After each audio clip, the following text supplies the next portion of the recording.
What's good, y'all? Daniel, doer.barbering.com, and on today's video I wanted to talk about really just clients wise for barbers and really how to get the best clients. I don't really know what I'm going to call this video at this moment in time. Obviously, if you're watching this, it's already posted. Kind of just have it as how to get the best clients. That kind of sounds really cliche, and we're not really going to go down like the acquisition part. And really this kind of topic came up I just got done with a Q&A call with my elevated mentorship program with barbers who I work with closely, who are anywhere between the 4 to 10K mark and want to double or triple their income per month. And this topic kind of came up, and the guy who probably asked this also probably either listening to this on podcast or watching this video. And he does pretty well for himself, but we got into the conversation of there was some friction between kind of his clientele that he had built up on his own, and now transitioning his whole business model to kind of what we want it to be able to scale up, to be able to double or triple the income, as well as his pricing in the long run. And I think this at least issue does come up for a lot of barbers. I remember for myself, this was I just had more of a worry. Because I was like, oh, who's going to pay a higher price point? And I think a lot of barbers have that same issue. Like, oh, my clients won't pay that, so I'm just going to stay at this price point. And, that's not really true. First of all, nobody really knows who's going to pay what. I used to have clients who I was cutting when I was charging, $16, who were still coming to me, when I was charging $100 plus. And in fact, one of them would come every single week, every Friday. And he was a college student. And I think a lot of people have the misconception that to charge those type of pricing, you have to cut like celebrities or like athletes or famous people. And that's not true at all. Like, if you think about it, think about like anything, I guess, higher pricing, whether it be like, a higher price restaurant or clothing, really almost anybody and everybody buys it. And it's not because they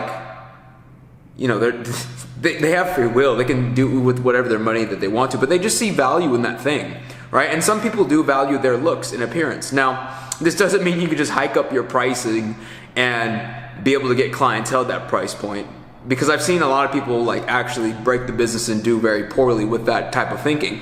And that's not what we're going to go in on this video, because everybody's business is very different, and I can't give like advice on YouTube like this, because that would just be very like irresponsible of me. But what can you do at least to start at least getting better clients? And I like to thinking of it as like better behaving clients, and not like that they're little kids, but some clients do have bad behavior with your business potentially, and they don't respect either timing, they don't respect the business of like booking, or even just like always like whining and complaining about every little thing that you do. And those aren't good people to have around, because they kind of make cutting hair a drag, and it doesn't make it fun anymore. And I don't think anybody enjoys being around those people. So really, how do you get the best clients? And typically it always starts from the source, which is the barber, right? Now, if the barber isn't the best client themselves in other businesses, typically they will attract other bad clients of other businesses into their own business. Think about it this way, and this isn't like something that's like woo-woo or manifesting type of shit. It's really logical. Like, in sports, winners and like people who have a winning mentality don't hang out with people who are like losers or have a losing mentality, or just don't work hard or don't have a good work ethic. Like, they hang around other people who work hard and are winners and are like upbeat, and like the other people kind of fester around the, people like them with the same characteristics. And it's the same thing in business, right? Good people, good clients, go to good businesses, and like bad clients and not so good people, I'm not going to call them bad, but not so good people go to, subpar businesses. And you can't, if that's like your business, you can't blame the client or even blame your area of where you're at, of like, oh, because like I hear barbers on calls all the time, they'll blame either the barbershop they're in, they'll blame like their city or wherever this is, and that's just not true. Like, the fact of the matter is that you kind of built the business. You allow the door, you open the door for them to come in and be a part of your business. And you're kind of the source for that, right? So how do you at least like fix this? Well, I mean, you have to figure out like, where are you not a good client at for other people's businesses. This doesn't mean that you have to like, you know, pay for the best stuff and all this other crap, but like, you know, you should just understand how to be a good client, because, you know, when you understand how to be a good client, it's also keeping the business owner in mind, and they're, you know, being respectful of them, why they structure things differently, or why they have things like how they do, being on time.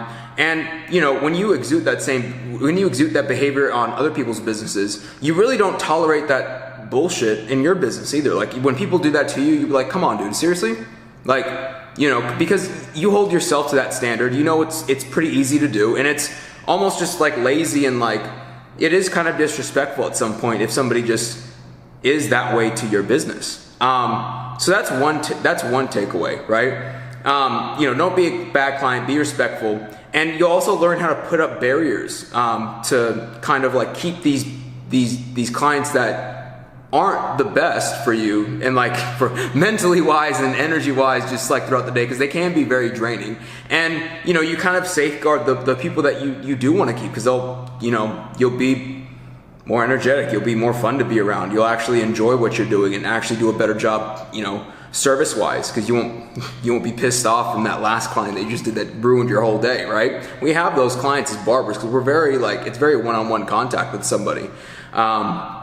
So that's one thing, right? Of course, be the best client for other people's businesses. And of course, what I said prior was, you know, you want to build a business that actually, you know, others want to be a client of. And what I mean by this is, you know, a lot of barbers will think again too, like, oh man, only celebrities will pay that price point, or only these people pay that price point. And that's just not true. Like, you know, I think of it as just civilians, which is just regular people. If they see value in the business that you've built, and they see what you have, you know, you're able to do, and you have a solution to the problem that they have, they'll, like, you know, anybody will pay a price point for that. And like, on top of that too, if you can do that very, very well, that's where the true value is at. And you know, it gets out of like the regular, like just fading the best or who has the crispest lineups. Like, these things kind of have a limit to themselves. Maybe if you do them the best of the best, maybe not so much of a limit, but like for, again too, with YouTube, I can't give like exact advice. If I was looking at one individual's profile, I could give like feedback, but you know, just for the broad spectrum of barbers, you know, on YouTube, or just whoever watched this damn video, you know, you probably, like, I know for a damn fact I couldn't like fade that well, or cut hair that well, or line up that well, but I knew how to bring, like, I knew how to solve a problem, and I knew like what that problem was for my clients, and you know, that is how they saw value in me, and why they, you know, that backed up price point. And people are always like, oh, I would never pay this much for a haircut. And it's like, yeah, because you probably don't have that problem, and this, you know, it's probably not like the style that you want and everything like this. And then other people be like, oh, this is like, you know, only celebrities pay that cut. It's like, no, you know, regular people pay a lot of money for things every single day, and it's really what they see value in. Some people do take their self-image very, very seriously.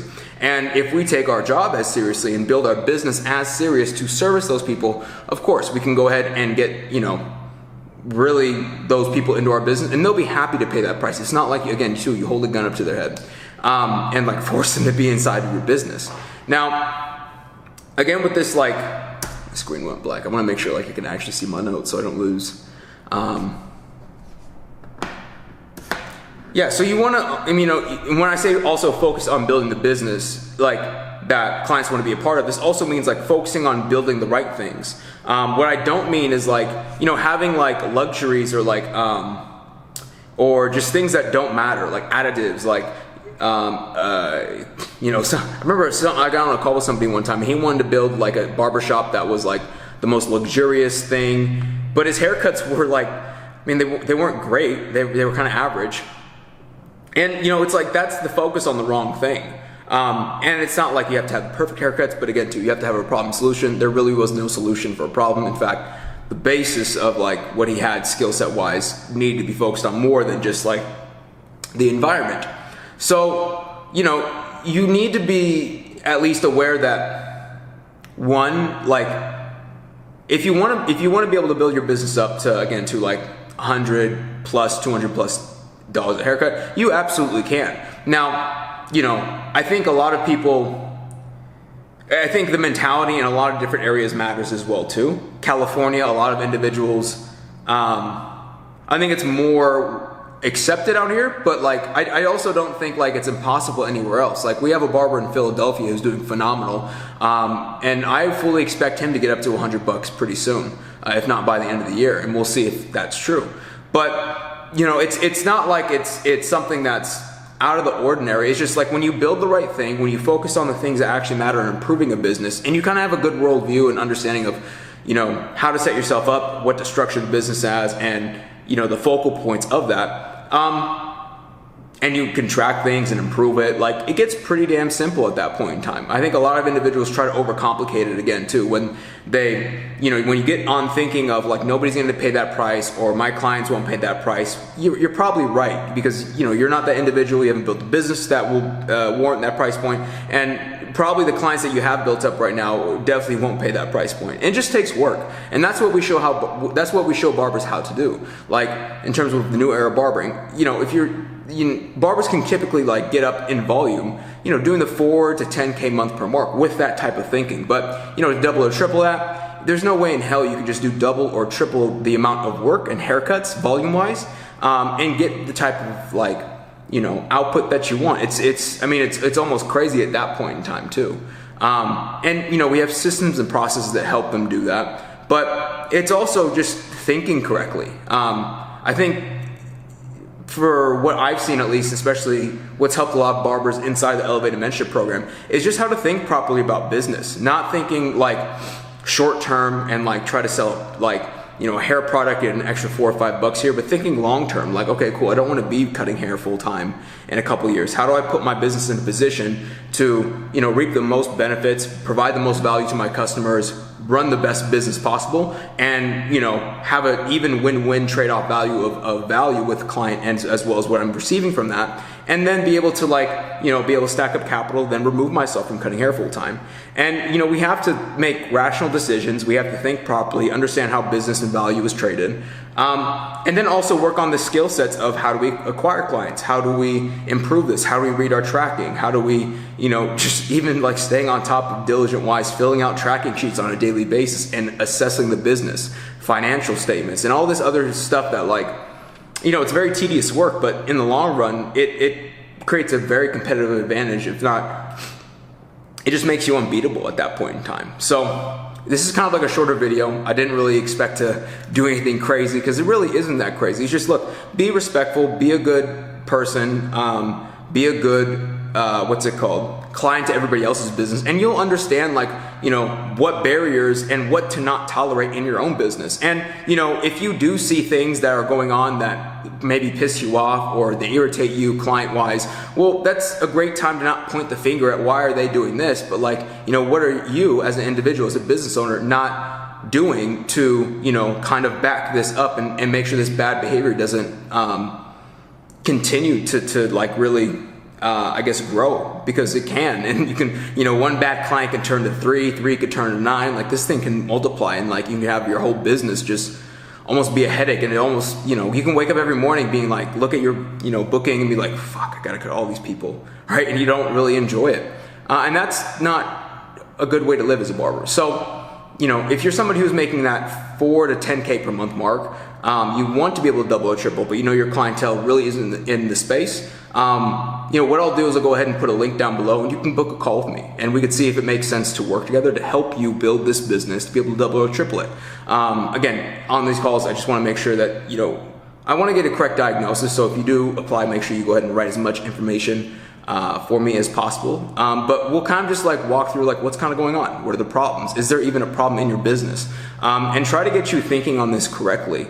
And if it makes sense, of course, we'll see if it makes sense to work together. If not, at the very least, again, too, you lose 30, 45 minutes, and just, you know, you'll be able to gain at least a game plan and proper way of thinking of how to move forward in.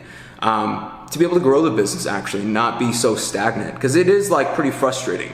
Staying in the same place, making the same amount of money, doing a lot of work, but getting the same result over and over again. So again, if you're making that 4 to 10K per month mark, want to double or triple that, not really working with what the system process you're doing and maybe the traditional way of barbering, and you want to see if what we can do can help you, you can go ahead and book a call down below and speak with myself. And again too, like, you know, I think just for everybody kind of reviewing, just be the best client, be respectful, and don't tolerate disrespect in your own business, right? As a business owner, you know, you can kind of like put up barriers and allow and not allow things to happen. You don't have to, I used to think of it as like, I don't want to dust my client's balls or anything like that, right? Like, you know, I want there to be respect on both sides. And when there's respect on both sides, it's really, you know, running a business can be the most fun thing to do, because it's really, you know, you have great relationships with people, and, you know, these are great people as well. You want to be around them. You don't mind coming into work every day. Work is fun. But when it's the opposite way, work isn't fun. You don't really want to talk to people. People get on your nerves, and, you know, the money that you make from the business doesn't really add up to, like, you know, your saneness level or just your happiness level, which, you know, isn't good. So with that, I hope you guys enjoyed this quick video. I just thought of making something really quick because, again, too, we had this on a Q&A call. I thought, hey, look, I've seen this come up a couple of times as well, too, in other calls.